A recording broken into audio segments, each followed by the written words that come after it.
let go. And we had studied let go in the earlier level also, right? And this is an advanced practice of let go, or I would say not advanced, but I would say extensive, extensive practice of let go. And you become advanced in anything when you practice for a long time, you become advanced. And what is advancement? Advancement is when that becomes easy for you, when that becomes flawless or effortless, then that is called you have reached into advanced level of that MBI, that tool or that practice. Like forgiveness. Forgiveness is an advanced and also beginners, intermediate practice. In basic or in beginner's practice, forgiveness is, if someone has done something with you, you forgive, you practice forgive. These are beginner's practice. Intermediate practice is when you are practicing meditation and the grudges you find in your mind, in your consciousness, you release them. Okay, that is intermediate practice. And what is advanced practice of forgiveness? Advanced practice of forgiveness is that there is nothing in you to forgive. Means you have already reached there, and you have, I think, either very less or no content to be forgiven. No, nothing.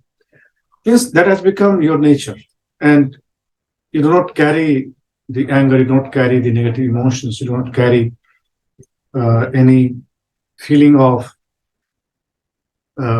revenge or any feeling of that non-forgiveness. You don't carry anything. So that's the advanced state of forgiveness. Means things come and that go.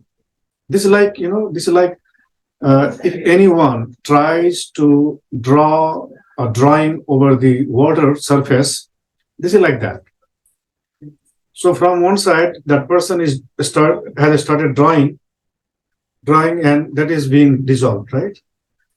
So writing on the water, that kind of consciousness, to develop that kind of consciousness, that no imprint remains there, nothing remains there. If someone wants to write over you, that doesn't remain. That is advanced practice. And when you reach there in that state, that means you are advanced practitioner. And when you become advanced, then you have different energy, you have different level of mind, you have different level of life, I would say. See, life is very vast, and body, mind, emotions, belief, all these are particles, parts of your life. So what we have to do is we have to erase entire life. And in another word, I would say karma. So your karma has become different. You have to raise your karma, raising karma, changing karma, because karma plays role. Karma or life, because your life is based on your karma. If you have good karma, your life is good. If you have negative karma, your life is negative. Obviously, there will be life. But what will matter is your karma. And finally, you have to merge your karma also. You have to completely dissolve your entire karma. Samu is the mass of karma. Mass of karma. So first, what you have to do, you have to cleanse your karma. Cleanse your negative karma with positive karma. Cleansing. But Guruji, you said once that you can't clear your karma from the past life. So this is everything you have, which is there, and which will always come in good or negative fruits. So this you can't change, you said, in this life. It's just like you can prepare for the next or clean everything you have at the moment, huh? Yes. In our courses, we teach there are three types of karma. Okay? Sanchit karma, prarabdha karma, and vartaman karma. This is called kriyaman karma. There are three types of karma.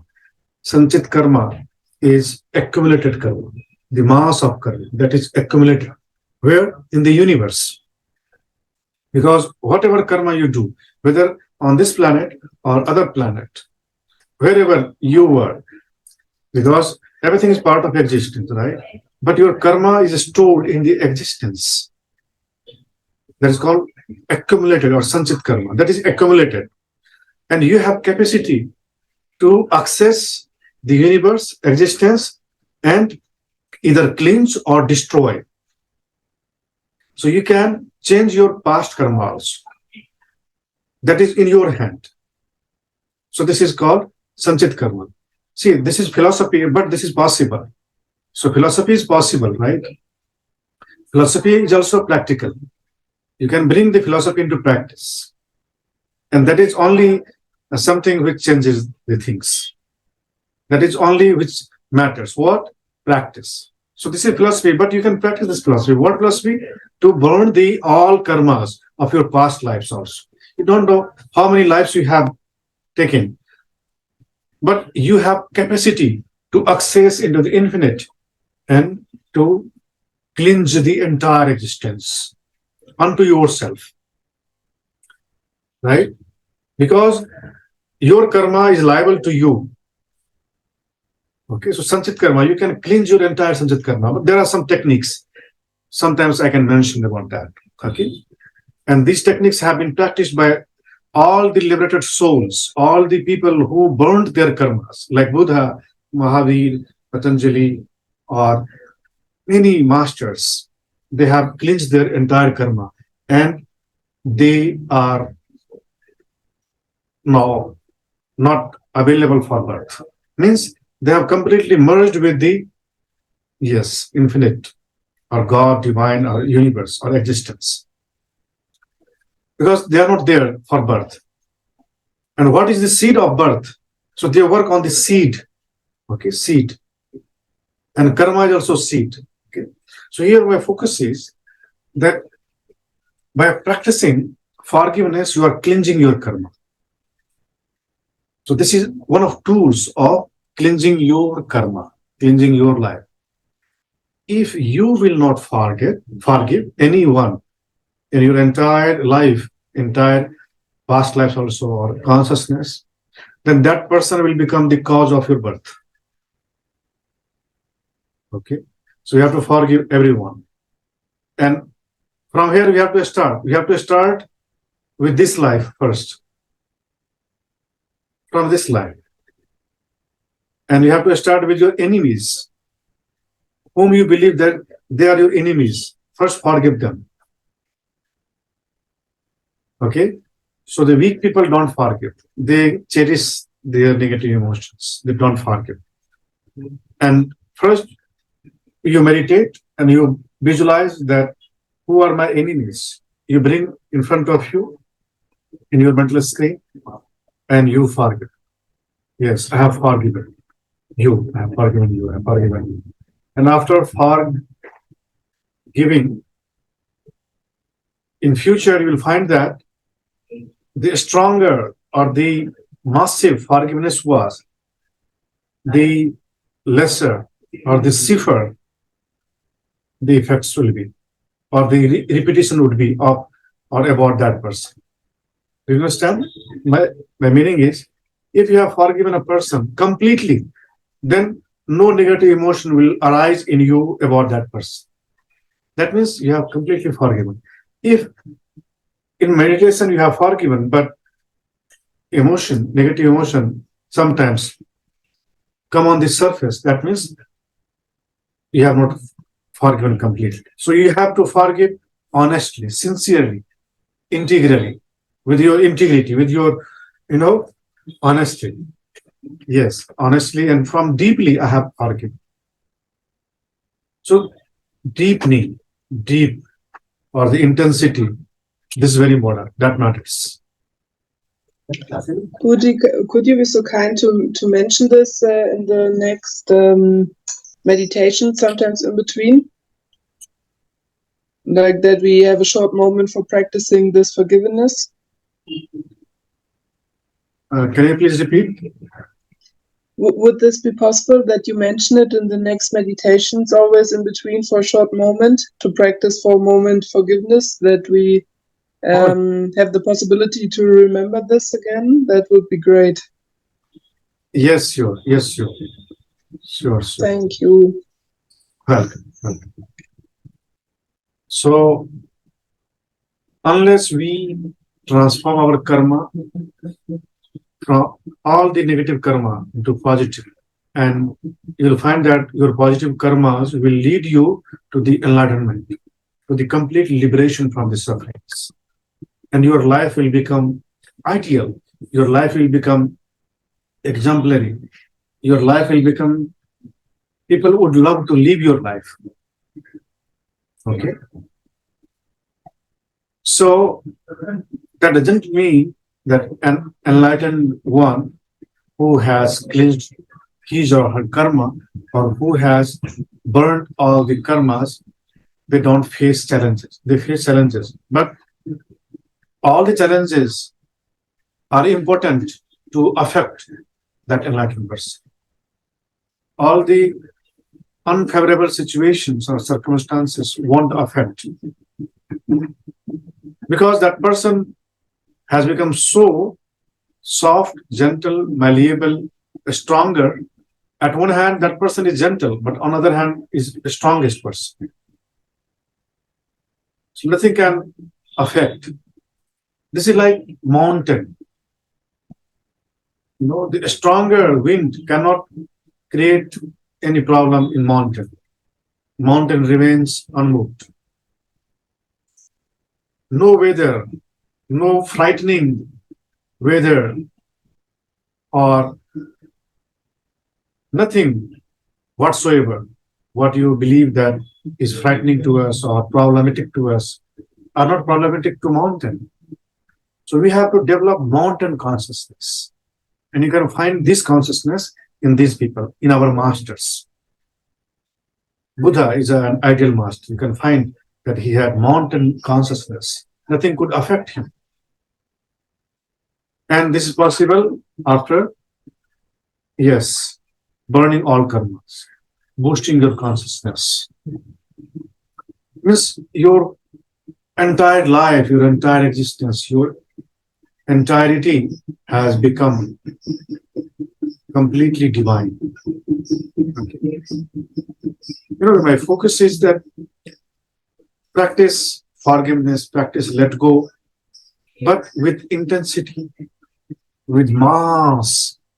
Your forgiveness should be massive, very deep. Your let go should be very deep, not superficial. So superficial practices will give superficial results. So in advanced let go practice, which is today's topic, you practice let go of the past, let go of any sense that meditation is going to fix the short term. Okay. Let go of any sense of control over your life. Accept everything as it is in the present moment.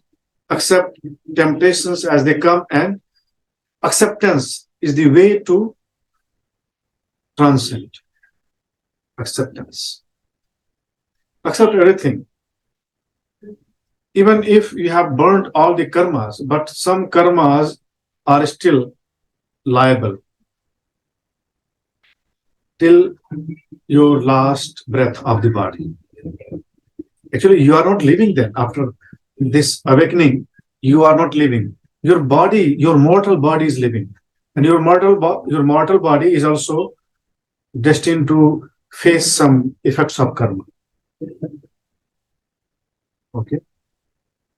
So what happened once Buddha was walking, and a thorn pierced his soul of his foot, and the blood was flowing from his soul.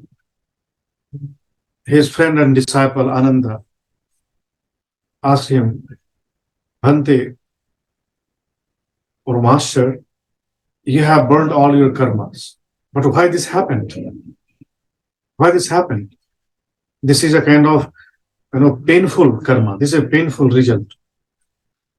Then Buddha replied that karma is destroyed definitely, but there are some karmas which follow you till the death. Okay? And then all of your karma will be exhausted. Because Buddha died because of he ate something which was poisonous. It was poisonous. He ate and his body got sick and he died. Because he had to die. And death comes because of some reasons. If there is no reason, the death won't come. But death has to come.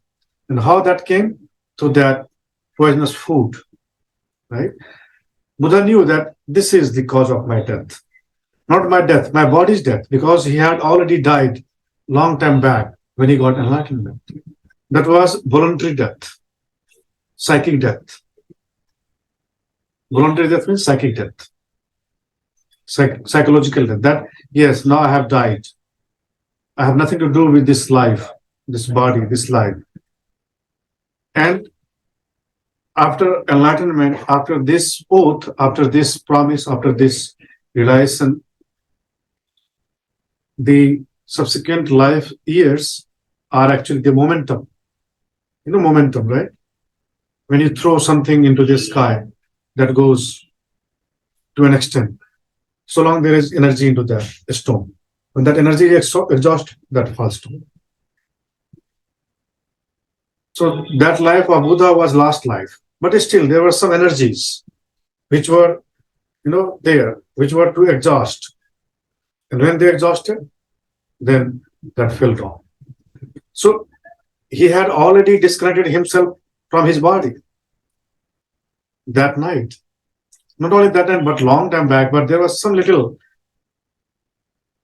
which were exhausted at the time of death.